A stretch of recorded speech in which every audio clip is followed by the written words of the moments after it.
السلام علیکم۔ ڈرامہ لاڈلی کی لاسٹ ایپیسوڈ بہت ہی زیادہ دھماکے دار ہونے والی ہے۔ اب دیکھیں گے کہ نازو سڑک پر بیٹھی کھانا کھا رہی ہوتی ہے۔ اب دیکھیں گے کہ ارسل اور سندس کے ہاں ایک بہت ہی پیارے سے بچے کا جنم ہوتا ہے۔ دوسری طرف نازو اپنی ماں کو بھی معاف نہیں کرتی، اسے کمرے میں بند کر دیتی ہے اور اسے کھانا تک نہ دیتی ہے۔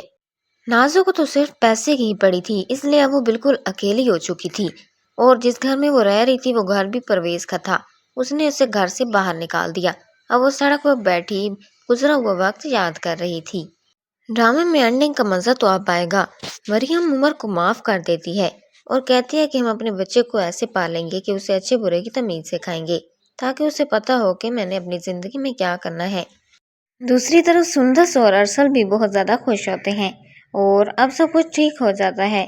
نازو کو اس کے کیے کی سزا مل جاتی ہے۔ نازو کی لالچ اسے زمین پر لا کر کھڑا کر دیتی ہے۔ وہ نازو جو کل تک سب کی لاڈلی بنی ہوئی تھی، آج وہی زمین پر بیٹھی کھانا کھا رہی ہوتی ہے۔ دوسری طرف آپ دیکھیں گے کہ ارسل اور عمر اپنی ماں کی قبر پر رو رہے ہوتے ہیں۔ نازو کو اس کے کیے کی سزا مل جاتی ہے۔ ڈرامہ لاڈلی کی لاسٹ ایپیسوڈ میں آپ کو یہ سب کچھ دکھایا جائے گا۔ اگر آپ کو ہماری ویڈیو پسند آئی ہو تو چینل کو سبسکرائب اور ویڈیو کو لائک ضرور کیجیے گا۔ ملتے ہیں کسی نئی ویڈیو کے ساتھ۔ اللہ حافظ۔